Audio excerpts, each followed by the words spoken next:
ciencia, los efectos del fuego sobre la biodiversidad en la cuenca mediterránea, que va a ser impartida por Xavier Santos Santiró, que es investigador del CIBIO INBIO,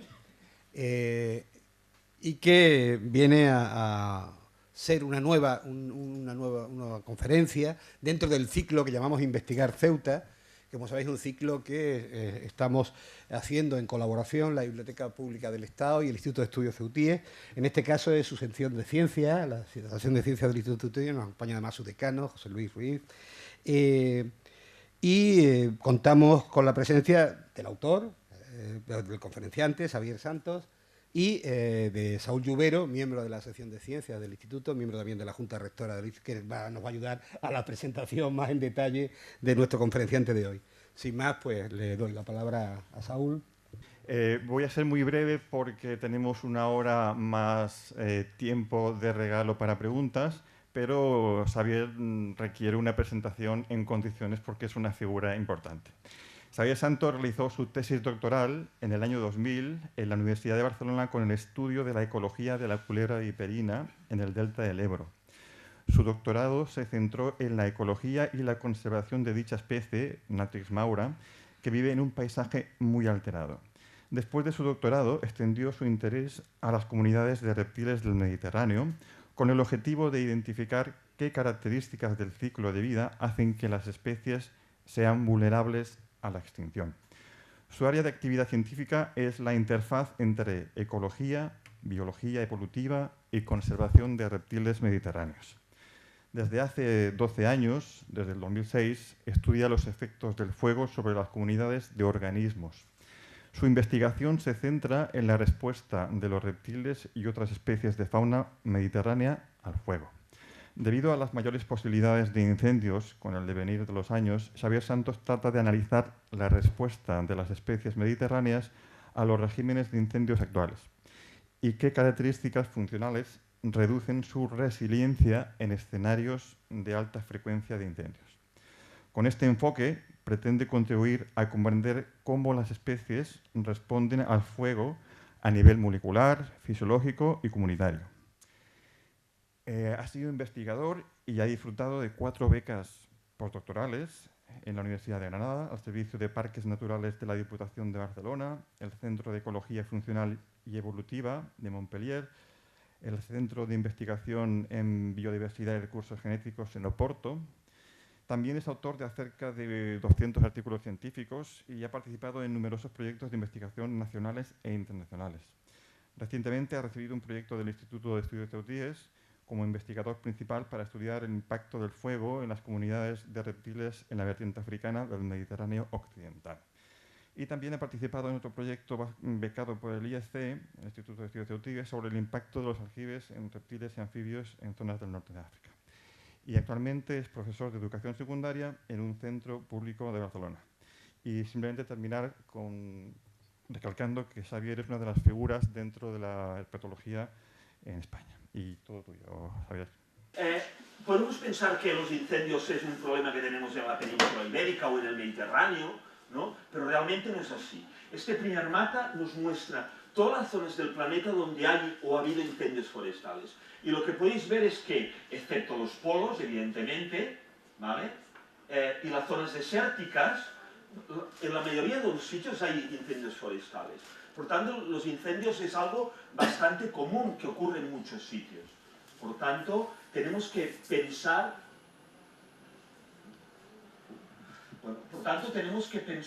que los incendios son importantes en muchas regiones, ¿de acuerdo? Ahora bien, lo primero que podemos preguntarnos al ver la extensión de los incendios es si todos los fuegos son iguales. Y no es así, no es así.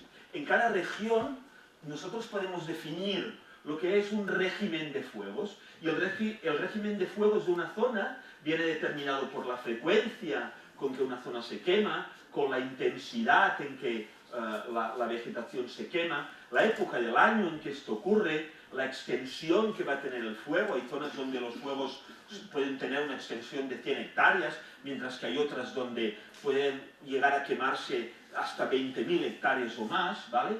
Y al final, una de las cosas que parece bastante importante es el tipo de fuego. Y aquí quiero distinguir entre los fuegos que serían de corona, que serían los típicos de copa, los típicos donde se queman todos los pinos y se forman unas llamas inmensas, que sería un poco el que tenemos típico en el Mediterráneo, mientras que en cambio en otras zonas tenemos lo que son fuegos de superficie, donde se quema la vegetación del suelo, pero que los árboles ni siquiera se enteran. ¿Qué es lo que depende que tengamos un tipo de fuego u otro? Muy simple, pues el tipo de vegetación que hay y al final el tipo de clima, ¿vale? Entonces, delante de este hecho de que tenemos fuegos o regímenes de fuegos muy diferentes de unas zonas a otras, una de las cosas que debemos tener clara es que el fuego, que hace muchísimo tiempo que está en este planeta, que existe y que hay zonas que se queman, ¿vale? El fuego ha creado especies que están adaptadas a él. ¿Qué quiere decir adaptadas? Pues que resisten, que no desaparecen como consecuencia del fuego, ¿vale? Esto es la adaptación. Evidentemente, cada grupo de especies, sean animales, sean plantas, tal vez se habrán adaptado de diferentes maneras, pero se adaptan. Por ejemplo, sin ir más lejos, en las plantas. Hay plantas que, tras el fuego, todas las plantas que están vivas han desaparecido, pero han soltado todo un banco de semillas que en la primavera siguiente empezarán a germinar. En otros casos, el fuego puede no matar a todas las partes de la planta. En muchos casos, por ejemplo, lo que hace es mantiene, sobreviven las raíces, y lo que ocurre es que rebrotan las raíces o incluso las ramas después del fuego y empiezan a salir nuevas hojas y nuevas ramas. Por tanto, las especies tienen sus respuestas y sus adaptaciones al fuego, porque conviven, y esa palabra es muy importante, conviven con el fuego desde hace mucho tiempo. ¿Y qué ocurre en el Mediterráneo? Bien, para explicar lo que ocurre en el Mediterráneo, primero me gustaría coger y que vierais esta figura que es representativa de las zonas de mayor biodiversidad del planeta, y terrestre, no estamos hablando de la marina. Y fijaros que el Mediterráneo occidental, el Mediterráneo, es una de las zonas con mayor diversidad del planeta. El fuego hace mucho tiempo que lo tenemos, que está en el Mediterráneo. Bien, pues algunos investigadores se plantean que tal vez, si esta es una zona de altísima biodiversidad y el fuego existe hace mucho tiempo, tal vez el fuego sea responsable, al menos en parte, de esta biodiversidad. Por tanto, resulta que, más allá de pensar que el fuego es un destructor de biodiversidad, a lo mejor el fuego es justo todo lo contrario, es un motor de creación de biodiversidad. ¿Para quién? Para esas plantas y para esos animales que a lo largo de los años, de muchos años, no estamos hablando de un proceso de 2 siglos o de 3 siglos, sino de muchos miles de años, se han ido adaptando de unas maneras u otras a las condiciones del fuego. ¿Qué ocurre cuando cambia este régimen de fuego del que estamos hablando? Bueno, nosotros hemos empezado un trabajo comparando el régimen de fuegos en toda esta zona que incluye desde Ceuta hasta todo el Rif Occidental con Valencia. Comparamos los tipos de fuegos que había en unas zonas y las otras. E hicimos una comparación de muchos componentes. Entre otros componentes, lo que estuvimos es mirando cómo eran los fuegos aquí. Por ejemplo, esta imagen que tenéis aquí corresponde a los fuegos, a las zonas que han ardido durante muchos años, desde el año 88 hasta la actualidad. Vemos que hay épocas donde la cantidad de hectáreas ardidas son muy grandes, mientras que en otras épocas pues la cantidad de hectáreas no es tan grande.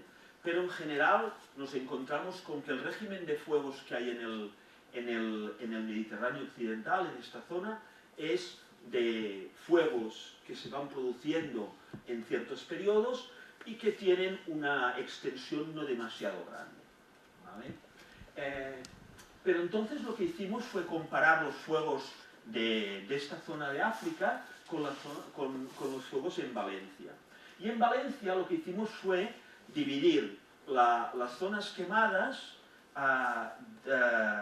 en un periodo antes del año 1970 y después del año 1970. Y lo que vimos es que lo que ocurre en Ceuta y lo que ocurre en el Rif es parecido a lo que ocurría en la península ibérica, en Valencia, hasta el año 70. ¿Y por qué después han cambiado los fuegos? ¿Qué ocurría hasta el año 70? En la península ibérica, sobre todo, los fuegos eran muy pequeños hasta el año 1970. Apenas tenían unas 100, 200, el que más a lo mejor tenía 1000 hectáreas. Eran fuegos pequeñitos. ¿Y por qué? A partir del año 1970, por ejemplo, en Valencia, si alguno recuerda lo que ocurrió hace unos años, empezamos a encontrar fuegos inmensos de 10.000 hectáreas, de 20.000 hectáreas. ¿Es que ya no llueve tanto? ¿Es que las temperaturas son más elevadas? Ese no es el problema. El problema, ¿sabéis cuál es? El problema es que el paisaje rural, sobre todo en Valencia, en la península ibérica, se ha vaciado. Ha habido una migración desde el año 70, desde las zonas rurales hasta las ciudades, y el campo se ha abandonado. Ya no hay tanto ganado en nuestros campos, ya no hay tanta gente que vive del campo, ya no hay tanta gente que está utilizando la vegetación para hacer carbón, etcétera, etcétera, y este abandono, es decir, razones socioeconómicas, han hecho que poco a poco, cada vez tengamos incendios más grandes y más catastróficos. Por tanto, las causas de este cambio en el régimen de fuegos que tenemos en la península ibérica y en todo el Mediterráneo occidental somos los humanos. Nuestro cambio de hábitos ha hecho que abandonemos el campo, que abandonemos las casas rurales, que los campos de cultivo que antes estaban usados ahora sean colonizados cada vez más por el bosque. Pensar que en la península ibérica cada vez hay más bosque, y este bosque, digamos que abandonado, ¿vale?, puede en los años que son muy malos, muy poca humedad, mucho calor, mucho viento, producir las condiciones ideales para que se produzca un incendio, y entonces tenemos incendios catastróficos que pueden ser de 10.000 o incluso de 20.000 hectáreas. 20.000 hectáreas un incendio, tener en cuenta el que habéis tenido ahora en Ceuta, fueron 72 hectáreas. Un incendio de 20.000 hectáreas, o los incendios que hubo, por ejemplo, recientemente en Portugal, en Grecia, son incendios muchísimo mayores y evidentemente muy catastróficos. Los responsables, en gran parte, somos los humanos, ¿vale? Estamos cambiando este régimen de fuegos. Y ante este cambio en el régimen de fuegos, que se debe a razones socioeconómicas, a migración de la población hacia las ciudades, a abandono rural, a desaparición de actividades rurales tradicionales, a un aumento de la masa forestal continua, tenemos cada vez superficies de bosque mucho mayores, que cuando empiezan a quemar, a lo mejor en 2 o 3 días nos pueden llegar a quemar, si las condiciones son favorables, nos pueden llegar a quemar hasta 10.000 hectáreas en muy poco tiempo, ¿vale? Más combustible en el bosque. ¿Qué quiere decir combustible? No me estoy refiriendo a gasolina. Para un fuego el combustible son las ramas, son las hojas secas. Eso es el combustible, ¿vale? Más combustible. Todo esto está haciendo que cambie el régimen de fuego. Y junto a esto, una mala planificación territorial, no nos hemos sentado a decir qué queremos, dónde lo queremos y cómo lo queremos. Porque fuego siempre habrá. El Mediterráneo no podemos cambiar el clima. Por tanto, siempre habrá, ¿vale? Por tanto, tenemos que plantearnos cómo planificar nuestro territorio, tenemos que poner las urbanizaciones, las ciudades, los pueblos que entran en el bosque, porque cuando queme, esas casas se van a destruir, ¿vale? Tenemos que planificarlo. Junto a esto, una política de supresión del fuego. ¿Qué quiere decir? Ahora empezaré a hablar de diversidad, pero yo primero os quiero plantear todas estas cosas. Nos pasamos, invertimos mucho dinero en evitar que se produzcan incendios. ¿De qué sirve esto? De que dejemos en el bosque todo el combustible, porque la hierba, las ramas secas se quedan allá.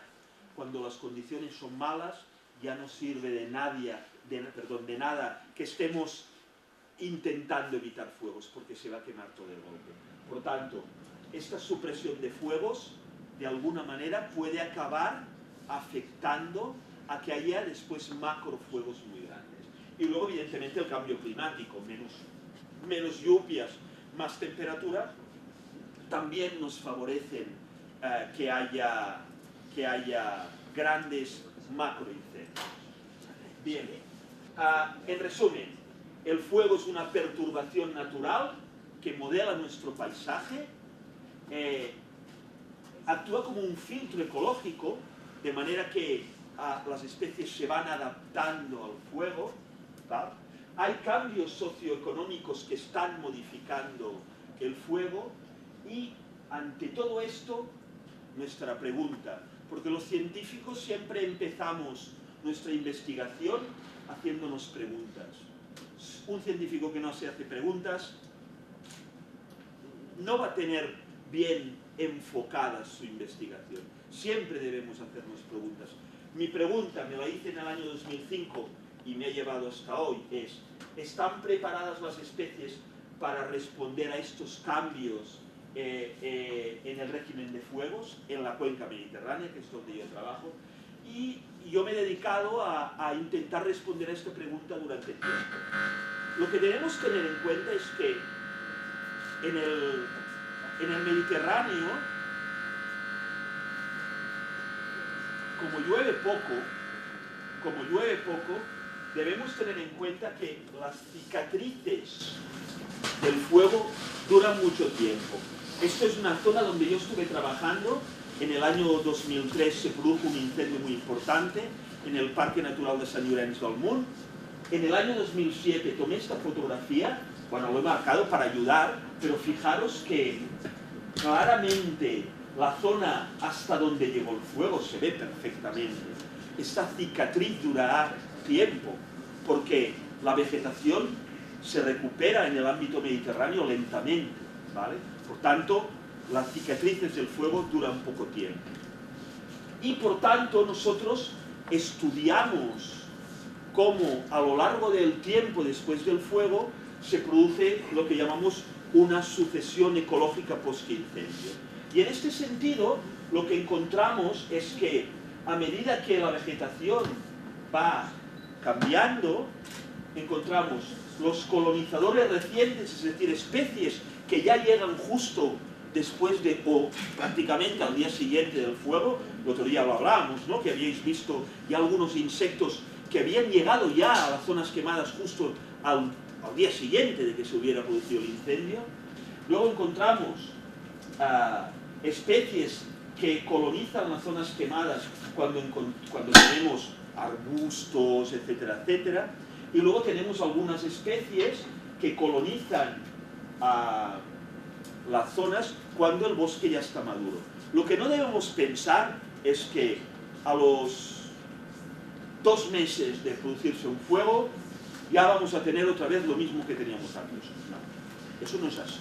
De todas las zonas secas, el proceso es lento. Pero eso no quiere decir que no sea interesante observar cómo se está produciendo la recuperación. Claro, si nosotros pensamos, ay, ¿cuándo vamos a volver a tener el mismo aspecto en el monte, por ejemplo, el monte de la Tortuga, que el que teníamos antes del incendio? Tardará, ¿vale?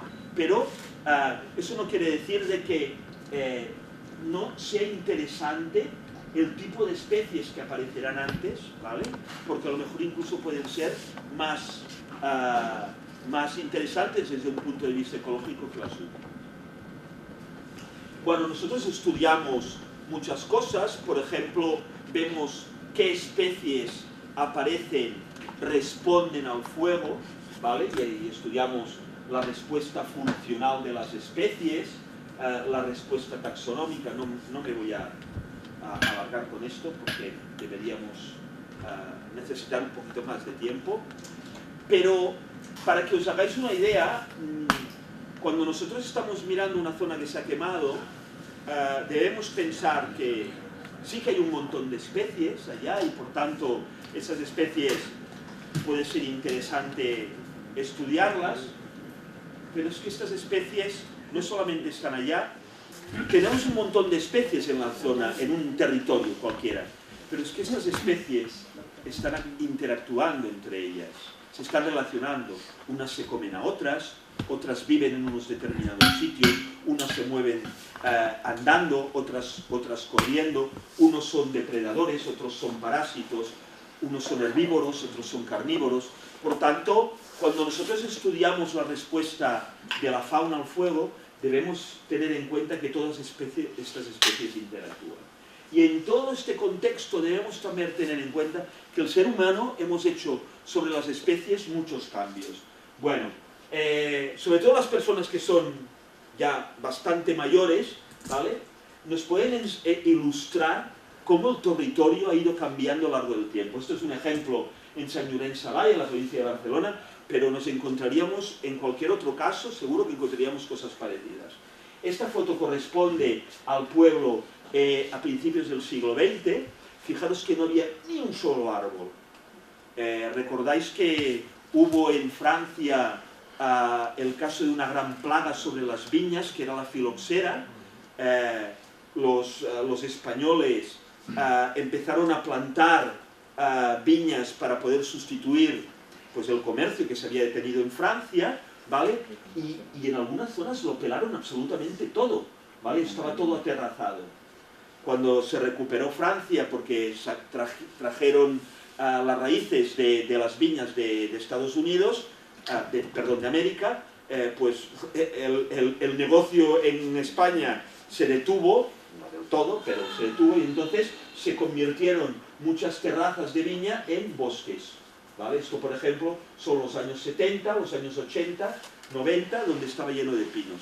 En esta zona que se quemó, ahora vuelve a estar todo absolutamente pelado por un incendio muy importante que hubo en el año 2003.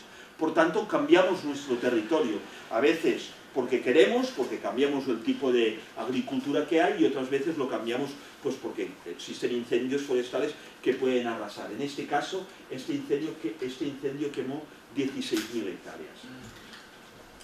Y en este marco general que os he hablado hasta ahora, yo he realizado mi investigación desde el año 2005, todos estos son los puntos donde he estado trabajando y he intentado averiguar cómo respondía la fauna, sobre todo los reptiles, pero también he trabajado con anfibios. Los gasterópodos son los caracoles terrestres, himenópteros que son sobre todo las hormigas, los heterópteros que son los chinchos y otros grupos. Y he trabajado en toda una serie de rocas, en toda una serie de, sobre todo, espacios naturales. Entonces, yo lo que voy ahora a intentar es hacer de una manera un poco rápida y llana algunas preguntas y cómo yo he intentado responder a estas preguntas a lo largo de toda mi investigación. Una de las primeras preguntas que yo me hice fue: ¿los reptiles son favorecidos por el fuego? Esa es una pregunta importante. ¿El fuego los mata o los favorece?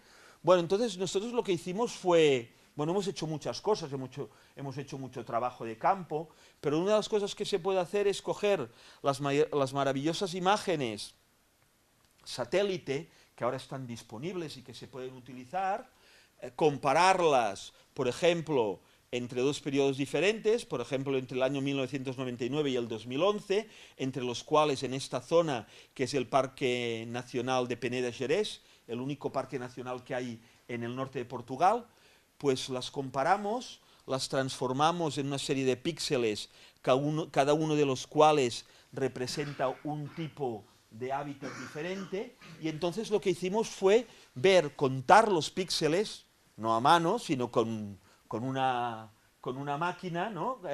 Y ver si el hábitat se había transformado. Y lo que vimos es que, como consecuencia del incendio forestal que hubo, el hábitat se había transformado y las zonas abiertas habían aumentado. Había más rocas, había más espacios desnudos de suelo, había, en definitiva, menos vegetación. ¿Y esto qué es lo que había hecho? Pues curiosísimo.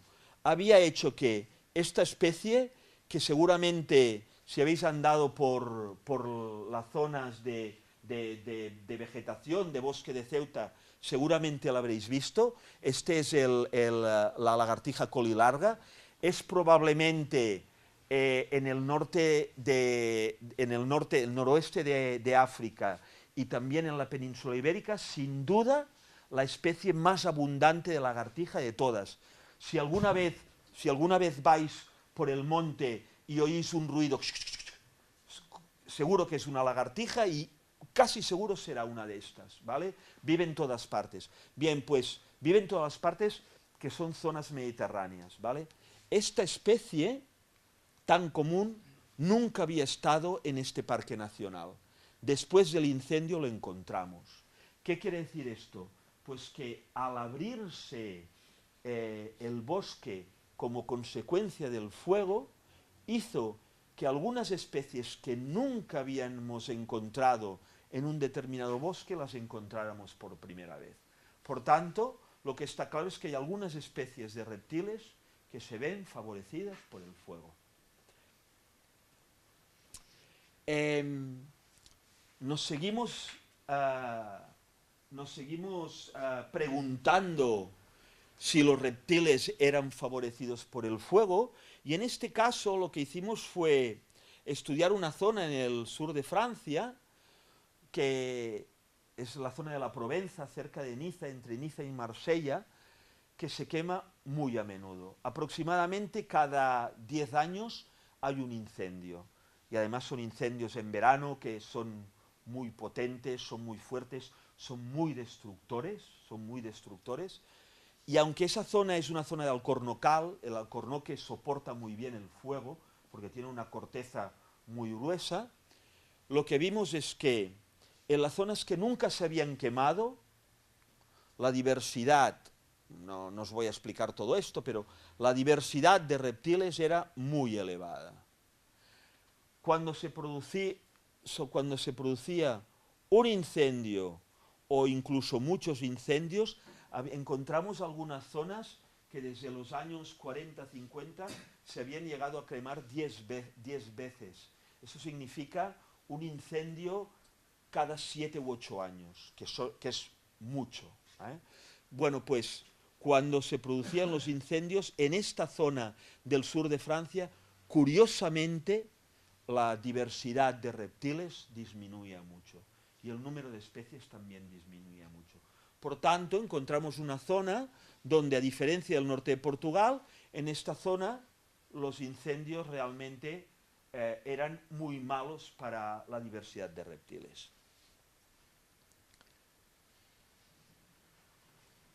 En otra zona, en la Junquera, en la provincia de Girona, tuvimos oportunidad, lo que voy a decir, bueno, a lo mejor parecerá un poco así, pero tuvimos la suerte de que estábamos trabajando en el año 2012 y se produjo un incendio en ese verano. Y nosotros seguimos trabajando, el incendio afectó a algunas de las zonas que estábamos estudiando, de manera que pudimos ver qué ocurría después del incendio. Pudimos comparar las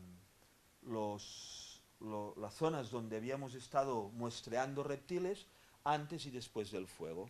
Bueno, entonces, esto sería el número de especies, el año 2012, después se produce el fuego en el 2013 y en el 2014. Estas líneas verdes indican puntos de muestreo que no se quemaron en 2012 y estos puntos de muestreo que se quemaron en el 2012. Podéis ver que las zonas que no se quemaron ni se enteraron. En cambio, un año después del fuego, en las zonas que se quemaron el número de especies cayó rápidamente. Por tanto, aparentemente para los reptiles el fuego a corto plazo les afecta y mucho. Pero resulta que cuando lo mirábamos para cada especie encontrábamos cosas sorprendentes. Esta os pongo las especies que son. Fijaros, aquí está el fuego. Para esta especie, que es la lagartija colilarga, las zonas que no se quemaron, el número de animales se mantuvo elevado. En cambio, para las zonas que sí que se quemaron, del 2012 al 2013, el número de animales cayó mucho. Por tanto, para esta lagartija, que es una lagartija que se mueve entre la vegetación en el sotobosque de los pinares y de los alcornocales, los incendios tuvieron un efecto muy importante. En cambio, para esta otra especie que seguramente la conocéis, es la salamanquesa, está en verano y en primavera cerca de las luces, en los muros por la noche, se pueden meter también en las casas, ¿vale? Tienen muy mala prensa las salamanquesas porque dicen que se comen la ropa, lo cual es totalmente falso. Lo que hacen es comerse las polillas que se comen la ropa, ¿vale? Eso tampoco vamos a hablar ahora, pero por desgracia los reptiles tienen muy mala prensa, muchas veces infundada, ¿vale? Bueno, la cuestión es que fijaros que en el caso de la salamanquesa común, ni las zonas quemadas ni las zonas no quemadas, en el número de animales antes y después del fuego varió. ¿Por qué? ¿Por qué en una especie el fuego tiene un impacto tan grande y en cambio en otra especie no? Por el sitio donde vive. En la vegetación de sotobosque, la colilarga quedó totalmente destruido su hábitat. Las piedras de los muros donde vive la salamanquesa, el fuego no le hace nada.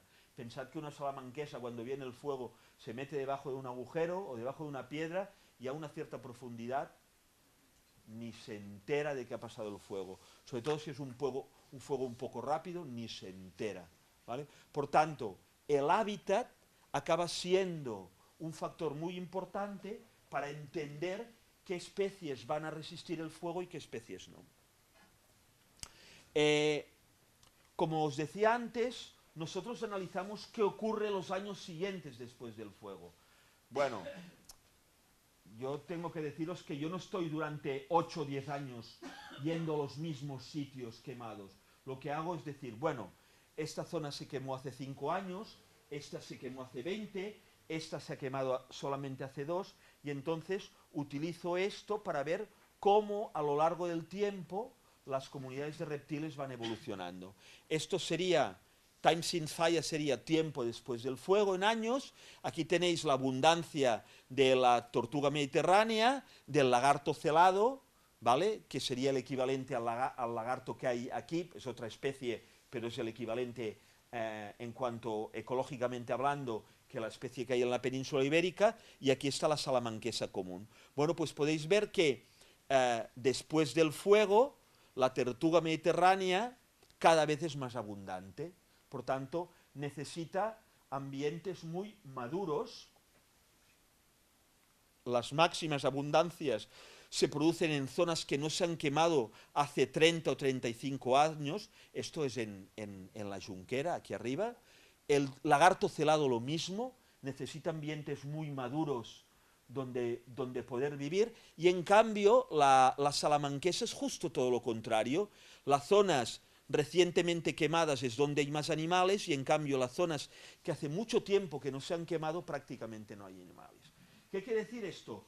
Pues que dentro de una comunidad de animales habrá algunos que viven o les gusta el ambiente justo después del fuego, y en cambio otros grupos de animales prefieren ambientes muy maduros, ¿vale?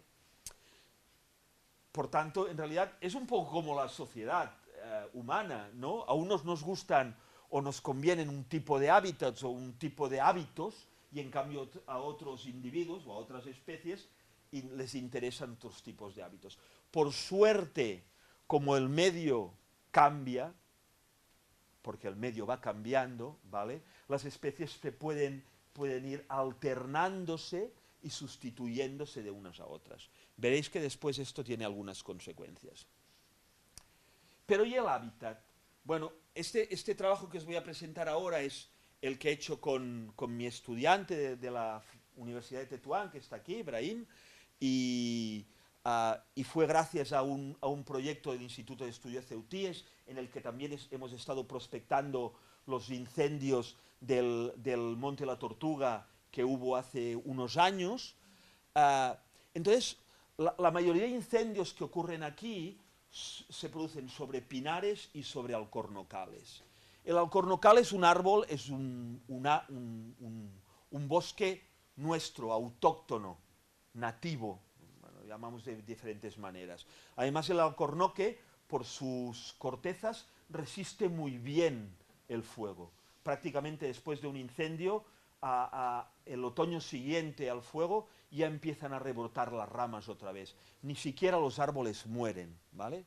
Mientras que el pino normalmente ha sido un árbol que nosotros hemos plantado, lo hemos plantado para luego obtener madera, que la hemos utilizado para muchas cosas, también nos ha servido para parar la erosión, ¿vale? Por tanto, tiene su utilidad, pero el pino queda totalmente destruido después del fuego. Entonces lo que hicimos fue mirar a ver si el alcornocal y el pinar eran igual de resilientes. ¿Qué quiere decir resiliente? Pues que se recuperaban rápidamente o lentamente después del fuego. Y lo que vimos, ahora no os lo voy a comentar esto, pero lo que vimos es que poco después de un incendio, los alcornocales volvían a estar igual que antes del fuego. Por tanto, eran muy resistentes, estaban muy bien adaptados al fuego, porque habían convivido con el fuego durante mucho tiempo. Mientras que en cambio los pinares, hasta que se recuperaban, pasaba muchísimo tiempo. Y con esta respuesta, los alcornocales son bosques más resilientes al fuego que los pinares, nos preguntamos qué ocurrirá con los reptiles, qué ocurrirá con la fauna. Bueno, pues lo que vimos es que igual que el alcornocal prácticamente se recupera rápidamente después del fuego, las comunidades de reptiles prácticamente ni se enteraban. Es decir, teníamos el mismo núcleo en los alcornocales, el mismo número de reptiles antes y después del fuego, el mismo número de especies antes y después del fuego, prácticamente. Y en los pinares, sorprendente, en los pinares nos encontramos que antes del fuego había muy pocos reptiles. Después del fuego, los pinares aumentaba muchísimo el número de reptiles. Por tanto, fijaros cómo en una zona donde tenemos un bosque artificial, la densidad de pinos es mucho mayor de lo que sería normal, encontramos que después del incendio la cantidad de reptiles aumenta muchísimo. ¿Por qué? Sabéis que los reptiles necesitan tomar el sol, como nosotros en la playa, pero ellos sí que lo necesitan de verdad para aumentar su temperatura corporal y para poder estar activos, ¿vale? Son ectotermos los reptiles. Bueno, pues dentro de un bosque, dentro de un pinar que está con una densidad muy grande, donde prácticamente no hay luz, ¿vale? No hay prácticamente nada, casi no hay reptiles. En el momento en que se produce el incendio, los reptiles colonizan muy rápidamente la zona. Por tanto, si yo tuviera que decir, en alguna ocasión el fuego va bien para los reptiles, sí, cuando se quema un pinar, sobre todo un pinar de repoblación. Y en un alcornocal, pues prácticamente no pasa nada, porque igual que el alcornoque y las otras plantas que viven en el alcornocal están adaptadas al fuego, los reptiles también. Por tanto, lo que ocurre es que el fuego dependerá de qué tipo de hábitat queme, que el impacto será uno u otro. Bueno, esta la salto. Sí. ¿Solo has trabajado con reptiles, Xavier? Pues no. Os voy a explicar ahora un estudio hecho con caracoles. Los caracoles son muy interesantes porque, como ya os imagináis, van muy lentos y por tanto en las zonas que se queman no podrán escapar cuando se quemen y encima la recolonización será relativamente lenta. Aquí hicimos un experimento, eso es una zona quemada que se quemó muy grande en el Parque Natural de Sant Llorenç, ese sería el límite del fuego, entonces hicimos unos transectos muestreando caracoles, en el punto 1 sería fuera de la zona quemada, el punto 2 sería el límite y luego hacia el interior. Pensábamos que después del fuego lo que nos encontraríamos es que las zonas no quemadas tendrían muchos caracoles, en la zona, en el límite, ya empezaría la recuperación porque los caracoles, aunque lentamente, irían recolonizando el interior del fuego, la zona quemada, y poco a poco encontraríamos cada vez menos especies a medida que nos metíamos hacia el interior.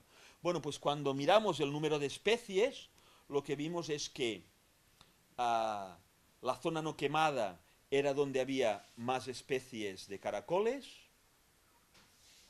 la zona de intermedia, el límite del fuego, tenía un número intermedio de especies, pero ninguna de las zonas quemadas se había recuperado. Ninguna. Los caracoles, aparte de que son lentos, necesitan que el hábitat les genere cierta humedad para poder ellos recolonizar. Sabéis que los caracoles salen sobre todo en las horas de lluvia, por las noches, en las madrugadas húmedas. Si una zona quemada todavía no ha recuperado su vegetación mínimamente, los caracoles no van a poder recolonizar esa zona. Por tanto, fijaros cómo en algunos casos las especies más lentas, pues les cuesta más recolonizar las zonas. Diréis, bueno, caracoles, a ver, ¿qué estamos hablando? En mi tierra, por ejemplo, en Lérida se comen muchos caracoles, en Andalucía también. En esta zona donde estamos trabajando había hasta 60 especies de caracoles terrestres diferentes. Es un grupo de organismos que es mucho menos conocido que, por ejemplo, las aves, los mamíferos, los reptiles, los peces, pero de mucha importancia, porque son herbívoros, comen musgo, son muy importantes por ejemplo, en airear el suelo junto con las lombrices, etcétera, etcétera. Y por tanto vimos que habían sufrido mucho. Pero nuevamente no todas las especies. Mirar, esta especie de caracol se llama Xerocrassa montserratensis, es endémica de Montserrat. El que ha estado en la zona de Montserrat, en Cataluña, sabe que son unos macizos con unos farallones como muy grandes. En esos bloques que sobresalen con piedras, allí es donde vive esta especie. Bueno, pues resulta que lo que encontramos, este sería el hábitat típico de Xerocrassa montserratensis. Pensar que es una especie que está en el catálogo de especies amenazadas en España, está catalogado como uno de los caracoles más amenazados de España. Bueno, pues resulta que esta especie, cuando nosotros estuvimos mirando zonas quemadas, zonas de bosque quemado, encontramos que recolonizaba las zonas quemadas. Por tanto, aunque la mayoría de caracoles resulta que responden muy mal al fuego, una especie como esta, que está muy amenazada, responde muy bien. Por tanto, nos encontramos que no todas las especies podemos decir que responden mal o responden bien, sino que hay mucha diversidad. La naturaleza siempre es así. Los biólogos, cuando trabajamos en estos tipos de cosas, siempre nos ocurre. Y bueno, yo hasta ahora os he hablado sobre todo de número de animales, de trabajo de campo, de especies que sobreviven, que responden bien al fuego, que responden mal, pero aún estamos, pensad que aún estamos, aunque podréis pensar, llevas un montón de investigación a las espaldas, aún estamos muy lejos de comprender muchas cosas. Y una de ellas, por ejemplo, es que ocurre a nivel genético. Seguro que habéis oído hablar de la consanguinidad. Cuando tenemos, por ejemplo, una población de animales donde se ha reducido, porque ha habido alguna catástrofe natural o no, se ha reducido mucho el número de individuos, puede ocurrir, los científicos lo llamamos un cuello de botella, un bottleneck, ¿no? en inglés, donde solamente quedan unos pocos supervivientes y estos supervivientes han de volver a recuperar la población. Pero claro, como solo han quedado unos pocos supervivientes, todos sus descendientes serán genéticamente idénticos a ellos.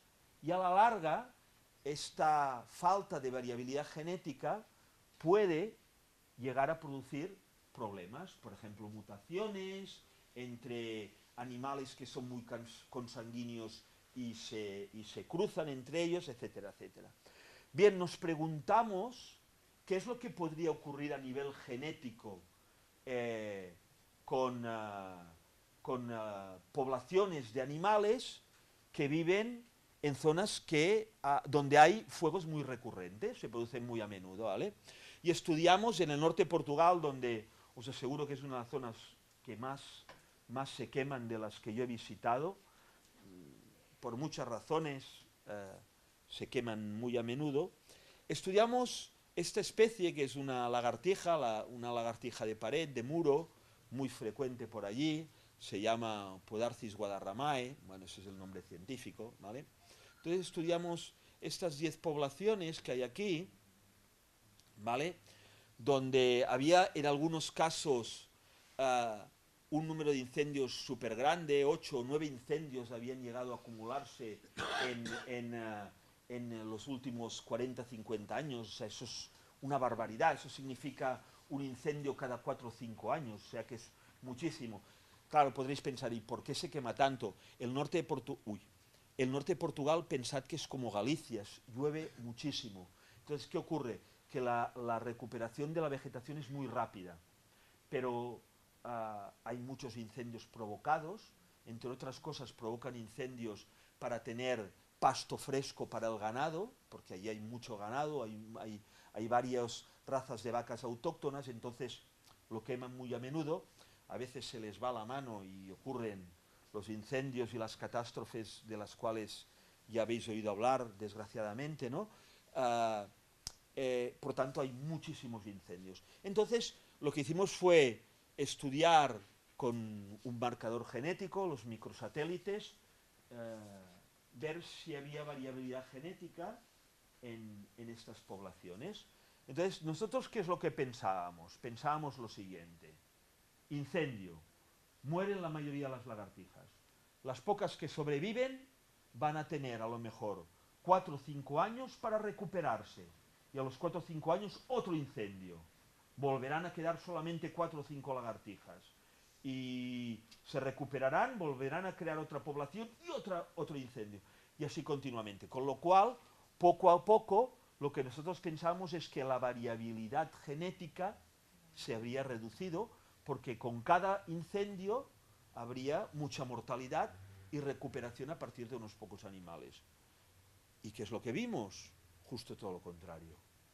O sea, cuantos más incendios, las poblaciones, estas son las poblaciones que nosotros hemos estado estudiando, cuantos más incendios, la variabilidad genética cada vez mayor. Claro, no sé, eso en ciencia ocurre a veces, que nosotros esperábamos ver realmente un efecto muy negativo a nivel genético sobre las poblaciones de reptiles y nos encontrábamos justo todo lo contrario, que para esta especie el fuego le iba bien. De hecho, cuando íbamos a buscar lagartijas a algunas de las zonas que se habían quemado hasta 7, 8, 9 veces, pensad que había una cantidad de lagartijas brutal, brutal.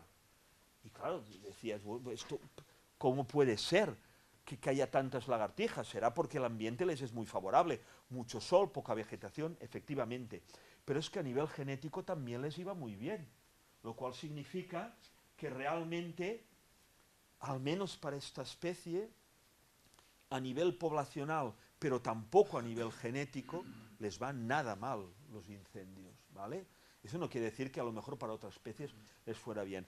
Y al contrario, en zonas donde hacía mucho que no había ningún incendio, hemos trabajado en zonas donde hacía 30, 40 años que no había ningún incendio, ¿vale? Algunas zonas muy bien conservadas del norte de Portugal, donde no había habido ningún incendio. La variabilidad genética era muy pequeña, por tanto había mucha consanguinidad. Por tanto, justo todo lo contrario. En ciencia a veces ocurre esto. Tú haces una predicción, te haces una pregunta y al final resulta que tus resultados son justo lo contrario de lo que tú esperarías que ocurriera. Bien, las conclusiones que os voy a dar ahora, bueno, son algunas de las conclusiones a las que yo he llegado a lo largo de estos, pues, 12, 13 años de investigación. Sé que todavía me quedan muchas cosas por aprender, voy a seguir haciéndolo, pero, bueno, como mínimo, a nivel de fauna, el fuego cambia la composición de las comunidades de reptiles, ¿vale? Encontramos con que las zonas quemadas, donde a lo mejor habría unas especies de reptiles que buscan ambientes forestales, estos reptiles son sustituidos por otras especies de ambientes abiertos, colonizadores recientes, que la respuesta de las especies depende de sus características de historia natural, no todas responden de la misma manera, el hábitat donde viven, la afinidad biogeográfica, especies más mediterráneas o más centroeuropeas reaccionarán de diferente manera, la vida media de las especies, el tipo de alimentación, porque a lo mejor en las zonas quemadas se encuentran que los recursos que tenían antes del fuego no están. Por tanto, es muy importante conocer la historia natural de las especies para poder saber cómo responderán al fuego. Los reptiles, por tanto, siguen un modelo de sucesión ecológica, especies colonizadoras rápidas del medio, especies que prefieren ambientes intermedios, arbustivos, y otras especies de ambientes muy maduros, ¿vale? Bueno, y ante esta situación, yo me planteo, evidentemente yo no soy el único que se lo plantea, pero nos planteamos si puede existir un fenómeno que se llama la pirodiversidad. Y os explico lo que es, ¿vale? Imaginaros un espacio, una región, un área donde el ser humano aún no haya metido sus zarpas para modificarlo, para cambiarlo. Se puede quemar, ¿vale? Por azar, sobre todo por los rayos, ¿no? Las tormentas se pueden quemar, ¿no? Y evidentemente vamos a imaginarnos que no hay bomberos para poder ir a apagarlos, ni tenemos torres de vigilancia para poder ver una columna de humo. Por tanto, se apagará cuando se quiera apagar. Vamos a imaginar esa situación. Bueno, pues imaginemos esta zona, ¿vale? ¿Qué es lo que encontraremos? Pues seguramente encontraremos sitios que se han quemado recientemente, habrá otra mancha que a lo mejor se ha quemado 5 veces en los últimos 20 años, a lo mejor una ladera que da hacia el sol y que por tanto se ha quemado muchas veces, ¿vale? Otra zona que a lo mejor ahora hace 10 años que no se ha quemado, otra zona que se ha quemado hace 4 años, es decir, tendremos entre esa mancha de zona donde el ser humano no le ha afectado, encontraremos diversidad de situaciones. Y si encontramos diferentes situaciones, la fauna que habrá en cada uno de estos sitios también será diferente. Las zonas que se han quemado muchas veces, a lo mejor tendrá fauna que le gusta los ambientes abiertos. La zona donde hay bosques que a lo mejor no se han quemado hace 20 años, encontraremos fauna que necesita ambientes muy húmedos, etcétera, etcétera. Por tanto, el fuego nos ha creado diversidad. Por eso hablamos de la pirodiversidad. Probablemente en condiciones normales, antes de que el ser humano, que puede tener 1,5 millones de años de vida en el planeta, antes de que el ser humano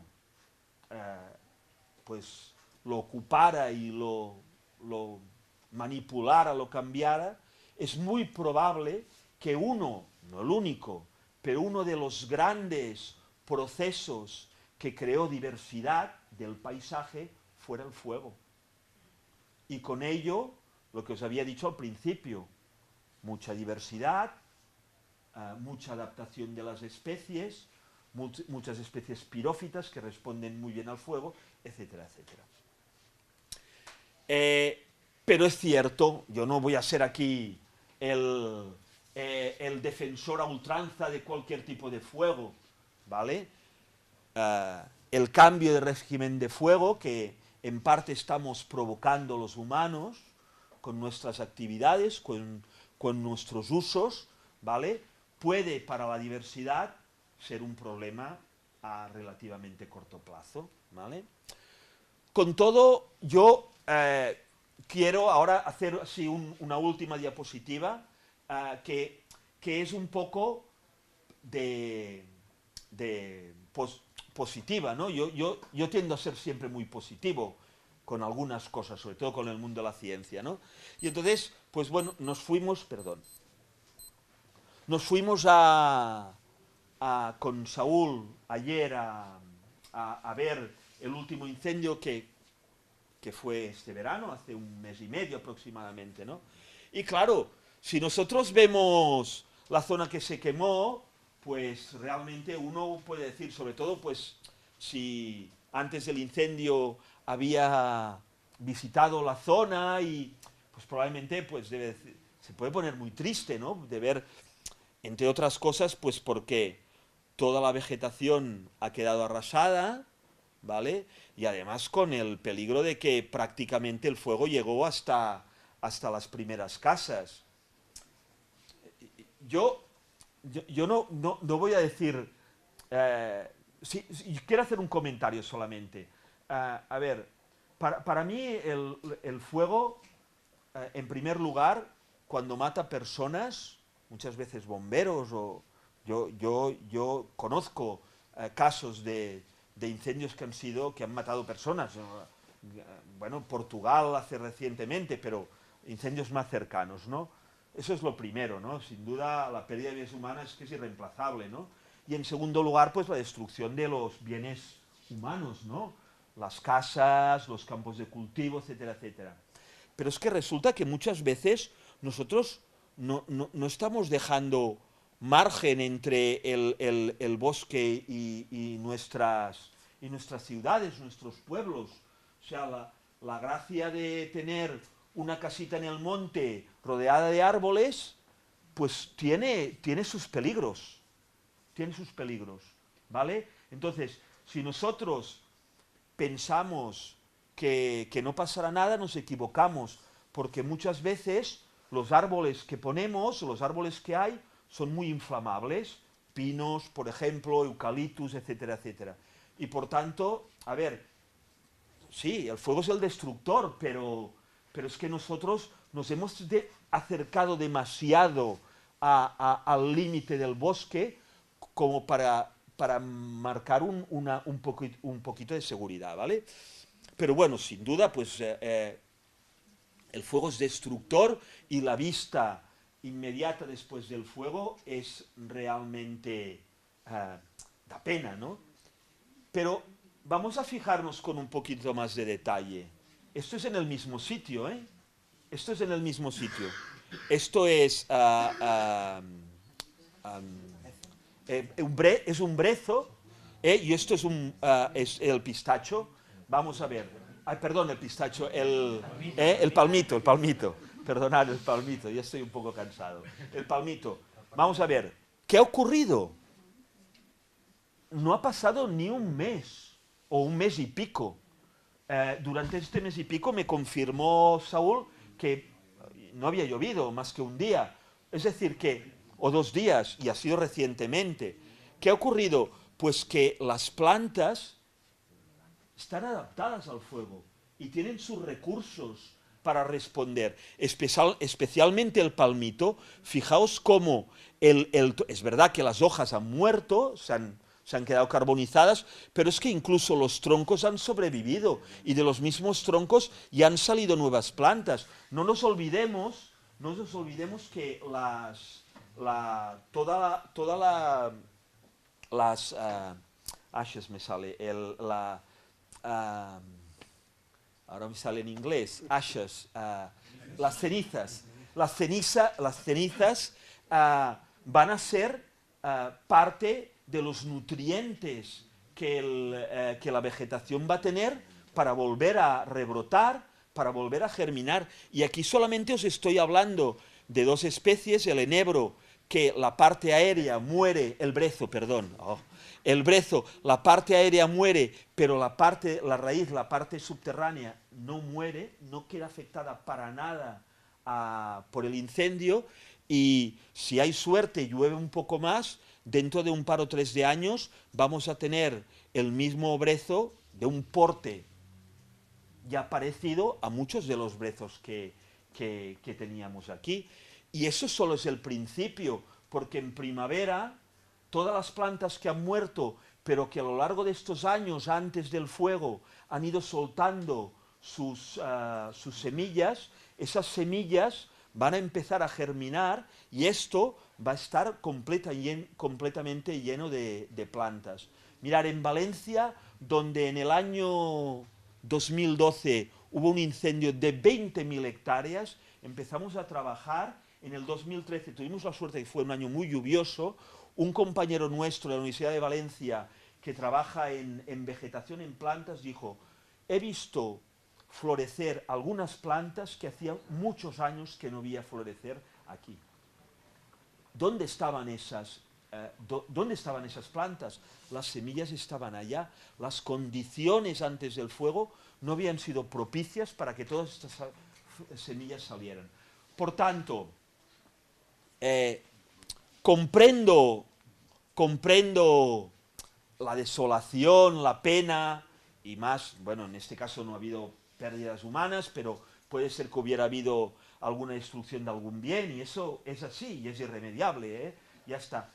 Pero como biólogo, desde un punto de vista estrictamente como ecólogo de fuego, pensar que el fuego no es tan destructor. Siempre ha estado aquí, seguirá estando, porque por mucho que nosotros queramos hacer una política de evitar el fuego, los fuegos, cuando las condiciones sean realmente malas, se van a producir, ¿vale? Y por tanto, deberíamos aprender a convivir con el fuego, porque es parte de nuestro sistema, ¿vale? Deberíamos aprender a convivir. Yo sé que a lo mejor es muy difícil eso, pero debemos aprenderlo, porque no se va a ir, el fuego no se va a ir. Bueno, ya está. Yo espero que no haya sido como muy rollo la charla. No quería acabar, sino antes decir que todas estas instituciones de alguna manera nos han ayudado en mi investigación durante todos estos años. He tenido la colaboración de muchos investigadores de muchos sitios diferentes, muchos estudiantes que al final, pues a mí una de las cosas que más me gusta es transmitir a mis estudiantes lo que yo sé y que ellos también me transmitan a mí cosas, y agradeceros a vosotros la atención, y que si tenéis preguntas, yo encantado la vida. Queda un ratito, ¿no? Para hacer algunas preguntas, pues...